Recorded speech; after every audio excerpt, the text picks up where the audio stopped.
Good morning student. Online classes में Vinayak school की ओर से आप सबका स्वागत है। आज मैं आपको कक्षा 9th की व्याकरण में संधि विच्छेद का टॉपिक पढ़ाऊंगी। संधि विच्छेद का टॉपिक गत 2 दिनों से मैं आपको समझा रही हूँ। उसमें अपन ने स्वर संधि के 5 भेद को भी पढ़ा और व्यंजन संधि के 5 नियमों की जानकारी भी हासिल की। आज हम व्यंजन संधि के 6ठे नियम की ओर जाएंगे। टोटल हम कुल 15 नियम की जानकारी हासिल करेंगे। वैसे 24 नियम होते हैं व्यंजन संधि में, लेकिन हमारे कोर्स में 15 नियम ही है। तो व्यंजन संधि, व्यंजन संधि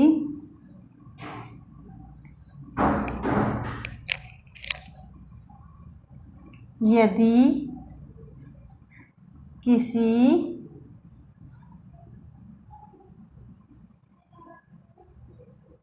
वर्ग का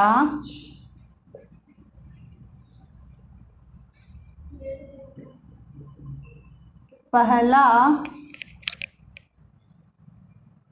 व्यंजन या पहला व्यंजन हो, उसके बाद व्यंजन या स्वर और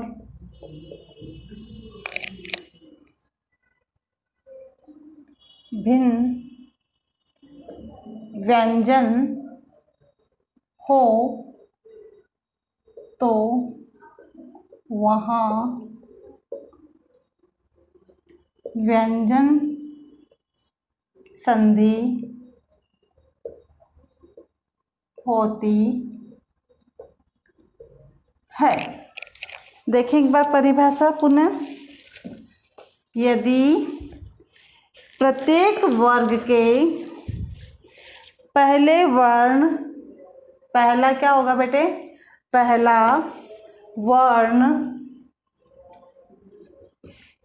व्यंजन हो, उसके बाद किसी वर्ग का दूसरा स्वर या व्यंजन भी हो तो उनमें होने वाली संधि को हम क्या कहेंगे? व्यंजन संधि कहेंगे। इसके बाद हमने व्यंजन संधि के 5वें नियम के पश्चात 6ठे नियम पर आएंगे। नियम नंबर 6, यदि म के बाद य, र, ल, व, श,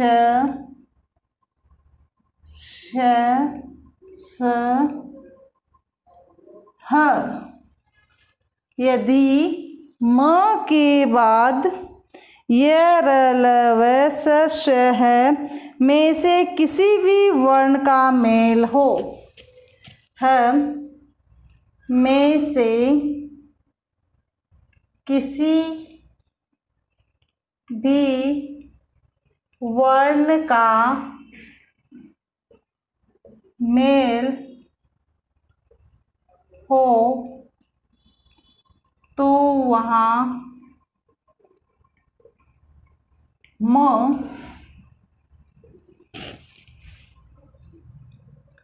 हो जाएगा। यदि किसी भी वर्ण में,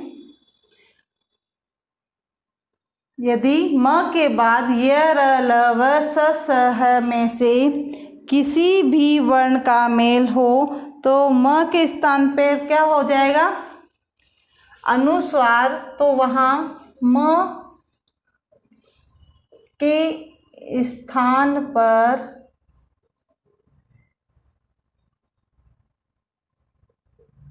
अनुस्वार हो जाएगा। क्या हो जाएगा, अनुस्वार हो जाएगा। जैसे संयोग, अब संयोग में देखो क्या होगा, सम प्लस योग, तो ये म है ना, इस म का अनुस्वार हो जाएगा तो संयोग हो जाएगा। आया क्या समझ में? दूसरा नियम देखें, सम प्लस रचना संरचना, सम प्लस रचना,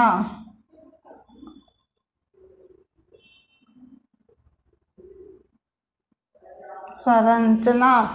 देखो म का क्या हो गया, अनुस्वार हो गया, संरचना। उसके बाद है संवाद, सम प्लस वाद,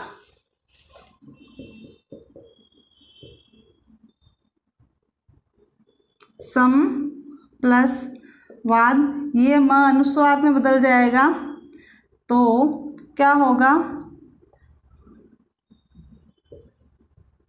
संवाद। ऐसे ही एक उदाहरण और देखो, एक बार फिर से देखो, सम प्लस वाद संवाद, संहार सम प्लस हार, सम प्लस हार संहार।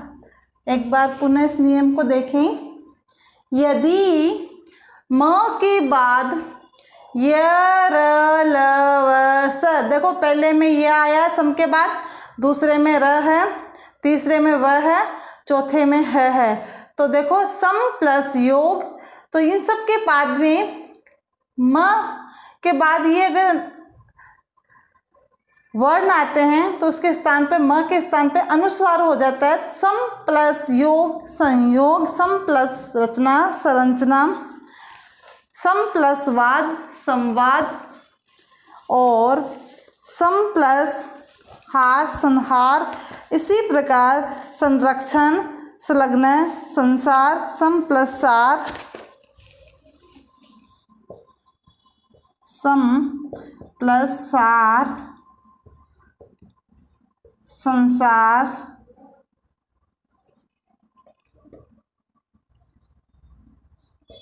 छः नंबर, संरक्षण सम प्लस रक्षण संरक्षण। ये देखो इस प्रकार से हमारा इसका नंबर 6 का नियम हुआ। उसके बाद में हम जो नियम देखेंगे वो है, अगला नियम हमारा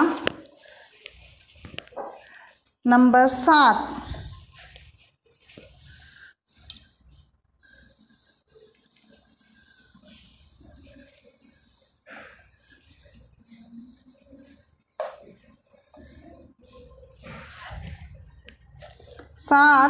नियम नंबर 7, यदि तो या द, यदि त या द के बाद स हो तो, यदि त द के बाद स हो तो त और द का, त द का च स छ हो जाता है, च स छ, त द का क्या हो जाएगा, च स छ हो जाता है। एक बार नियम देखें। यदि त द के बाद स हो तो त द का च स का छ हो जाता है। तो उत प्लस श्वास उच्छ्वास, त द के बाद में स हो तो त द का क्या होगा, च स छ, तो उच्छ्वास श्वास में हो जाएगा उत प्लस श्वास उच्छ्वास। ये हो गया उत प्लस श्वास का उच्छ्वास। उच्छिष्ट, उत प्लस शिष्ट का हो जाएगा उत प्लस शिष्ट। तो इसका हो गया उत्शिष्ट। क्या हो जाएगा, उत्शिष्ट। उत्शिष्ट। इसी प्रकार अगला नियम है, त द के बाद च या छ हो तो त द का च हो जाता है। नियम नंबर 8, यदि त और द के बाद च या छ हो तो च या छ हो तो यदि त द के बाद च या छ हो तो त द का च हो जाता है। हो तो त और द का च हो जाता है। ये नियम नंबर 8। यदि त द के बाद च या छ हो तो त और द का क्या हो जाएगा, च हो जाता है। जैसे उत प्लस चारण क्या होगा, उत प्लस चारण, तो इसका क्या होगा, उच्चारण। ये त किस में हो जाएगा, च में, उच्चारण। ऐसे ही हम इसका एक नियम और देखेंगे। दूसरा नियम, सत प्लस चरित्र सच्चरित्र। क्या आएगा, सत प्लस चरित्र। ये त च में बदल जाएगा, सच्चरित्र। आया क्या समझ में? एक बार वापस दोहरान करती हूँ।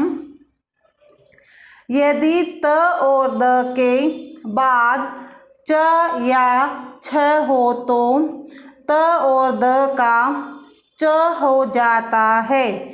जैसे उत प्लस चारण, त किस में बदल जाएगा, च में, तो त आधा है ना, तो आधा च हो जाएगा। उच्चारण, तो आधा च आ गया। सत, त भी आधा च में हो जाएगा, सच्चरित्र सच्चरित्र। इसी प्रकार हमारा नियम नंबर 9, त द के बाद ह हो तो त द और ह के स्थान पर क्या हो जाएगा,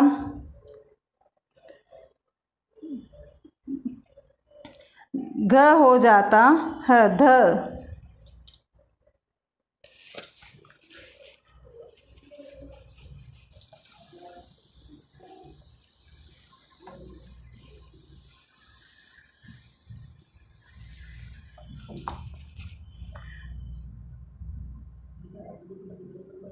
यदि त या द के बाद है हो तो त और द, त और द के स्थान पर हद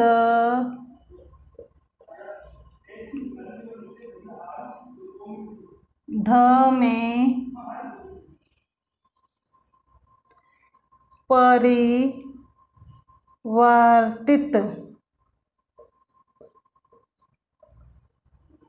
हो जाता है। क्या किस में बदल जाता है? त ह द ध में बदल जाता है। तद्धित, तत् प्लस हित, तत् प्लस हित, इसका होगा तद्धित। यह द में बदल जाएगा, है ना। तद्धित आधा त तो आधा ध बन गया और है के स्थान पे क्या हुआ? द, त ध जो है ह में परिवर्तित हो जाता है। ऐसे ही एक उदाहरण और देखो, उत प्लस हार, उधार, उत प्लस हार, उधार हुआ ना। ये त है आधे ध में परिवर्तित हो गया और है किसमें? द में, उधार। इसके बाद हम नंबर 10 नंबर का नियम देखेंगे। जब पहले पद के अंत में स्वर हो। नंबर 10, जब पहले पद में स्वर हो तो, जब पहले पद में स्वर हो तो आगे का पद का पहला वर्ण छ और छ हो तो आगे का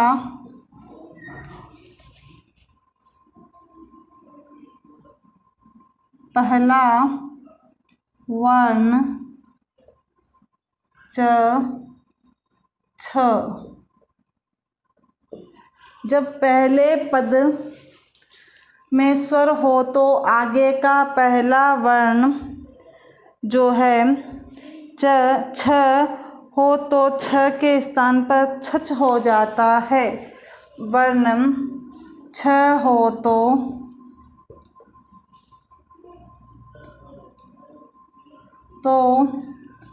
उसके स्थान पर चच हो जाता है। जब पहले पद में स्वर हो तो आगे का पद का पहला वर्ण छ हो तो उसके स्थान पर चच हो जाता है।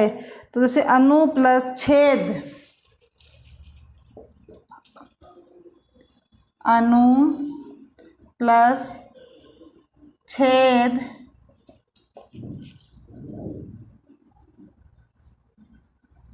अनुच्छेद।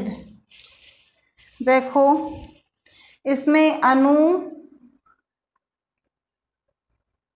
है तो इसके अंदर हमने छ के बाद आगे हो तो च आ जाएगा उसमें आधा, तो अनु प्लस छेद का हो गया अनुच्छेद। ऐसे ही परि प्लस छेद का होगा परिच्छेद। परि प्लस छेद बराबर परिच्छेद। ये इसके 2 नियम हो गए। इस प्रकार से हमारे कुल 10 नियम बनते हैं आज की कक्षा में। और उसके बाद 11वां नियम है वो मैं आपको थोड़ा सा बताऊंगी और हम 11वां नियम कल पढ़ेंगे। यदि किसी शब्द के अंत में अ या आ को छोड़कर कोई अन्य स्वर आए एवं दूसरे शब्द आरंभ में से स हो तो स के स्थान पर स हो जाता है। जैसे अभिषेक का अभि प्लस सेक। तो व्यंजन संधि के बारे में एक बार मैं दोहरान करूंगी 10 नियम का। व्यंजन संधि के, यदि किसी वर्ग का पहला वर्ण व्यंजन हो और उसके बाद व्यंजन या स्वर हो या भिन्न व्यंजन हो तो वहाँ व्यंजन संधि होती है। इसका पहला नियम है, उसका दोहरान कर रही हूँ। यदि प्रत्येक वर्ग के पहले वर्ण अर्थात क च ट त प के बाद किसी वर्ग का तृतीय या चतुर्थ वर्ण आए या य र ल या कोई अन्य स्वर आए तो क च ट त प के स्थान पर ही उसी वर्ग का तीसरा वर्ण हो जाता है। जैसे वागीश, तो इसमें वाक प्लस इस, क पहला वर्ण है तो इसका तीसरा वर्ण ग है तो वागीश बड़ी है इसमें लगी हुई, वाक प्लस इस वागीश। ऐसे ही दिक प्लस गज, दिक का क का तीसरा वर्ण ग, आधा ग हो जाएगा, दिक प्लस गज का होगा दिग्गज। ऐसे ही आप देखें वागदान, वाक प्लस दान, क का आधा ग हो जाएगा वाक प्लस दान। सदवाणी, सत त का तीसरा वर्ण द होता है तो सदवाणी हो जाएगा।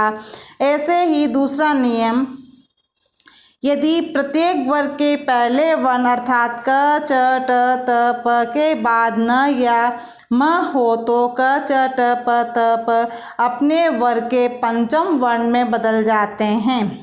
क का पांचवा वर्ण ड़ होता है वाणांग में, वाक प्लस में, क का तीसरा वाणांग में हो जाएगा। ऐसे ही सट ट का पांचवा वर्ण ण होता है, सट प्लस मास सण मास हो जाएगा, ट का ण बन जाएगा सण मास। ये इसका दूसरा नियम था। तीसरा नियम, यदि म के बाद में कोई स्पर्श व्यंजन आए तो म जुड़ने वाले वर्ण के वर्ग का पंचम या अनुस्वार हो जाता है। जैसे अहंकार, किंचित, संगम, संतोष आदि का। अहम प्लस कार अहंकार का हो गया, किम प्लस चित किंचित हो गया, अनुस्वार हो गया इसमें म का। यदि म के बाद य र ल व स आते हैं और किसी भी वर्ण का मेल हो तो म का अनुस्वार बन जाएगा। जैसे मैंने अभी बताया था संयोग, तो सम प्लस योग, संरचना सम प्लस रचना। ऐसे ही इसका पांचवा नियम है, यदि त द के बाद में ल रहे तो त द ल में बदल जाता है। जैसे उत प्लस लास उल्लास, उत प्लस लेख उल्लेख। यदि त द के बाद में ज या झ हो तो त द ज में बदल जाता है। जैसे सत प्लस जन सज्जन, उत प्लस जटिका उज्जटिका। ऐसे ही सातवां नियम, यदि त द के बाद स हो तो त द च या स छम हो जाता है। जैसे उत प्लस श्वास उच्छ्वास, उत प्लस शिष्ट उच्छिष्ट। आठवां नियम, त द के बाद च छ हो तो त द च हो जाता है। जैसे उत प्लस चारण उच्चारण, सत प्लस चरित्र सचित्र। नौवां नियम है इसका, त द के बाद ह हो तो त द के स्थान पर द, ह के स्थान पर ध हो जाता है। तत् प्लस हित तद्धित, उत प्लस हार उद्धार। जब पहले पद के अंत में स्वर आगे और पद का पहला वर्ण छ हो तो छ के स्थान पर छछ हो जाता है। अनुच्छेद का अनुच्छेद हो जाएगा, परिच्छेद का परिच्छेद हो जाता है। इसी प्रकार से हमारे 30 नियम हो गए। इस प्रकार से 10 नियम होने के पश्चात मैं आपको आज व्यंजन संधि के बाद में गृह कार्य दूंगी। इस प्रकार से मैंने आपको दोहरान कराते हुए व्यंजन संधि के 10 नियमों का उल्लेख किया है और उन्हें समझाया है। गृह कार्य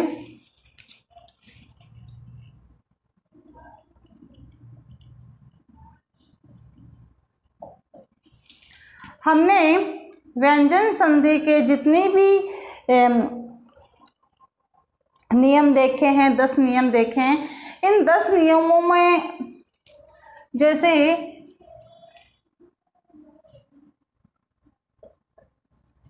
परिच्छेद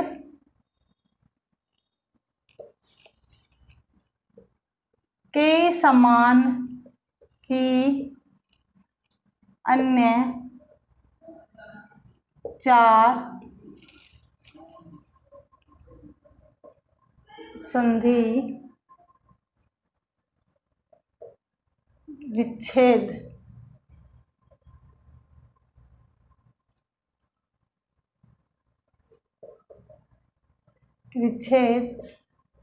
कीजिए।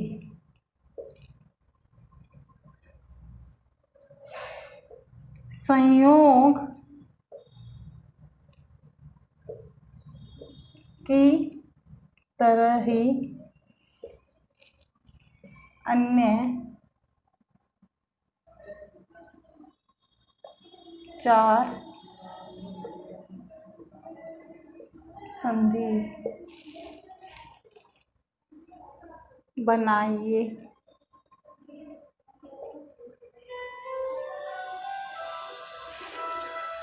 इसी तरह से हमें और भी देखने हैं। उल्लास है, सज्जन है,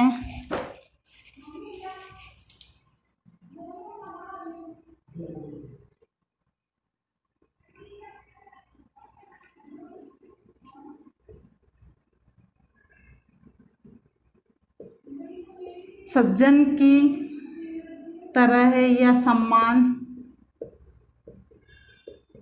ही अन्य व्यंजन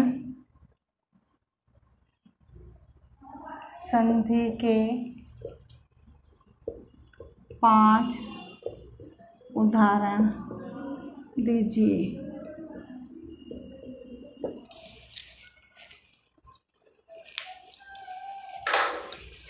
परिच्छेद के समान ही अन्य 4 संधि विच्छेद आपको और भी बनाने हैं। संयोग की तरह ही जैसे अपने नियम था, अनुस्वार में म जो अनुस्वार में परिवर्तित हो जाता है, तो इसके समान ही हमें 4 और संधि विच्छेद बनाने हैं। उल्लास और सज्जन की तरह ही हमें और व्यंजन संधि के 5 उदाहरण देने हैं। इस प्रकार से हमारा गृह कार्य है, ये आपको आज जो है अभ्यास पुस्तिका में करना है। धन्यवाद।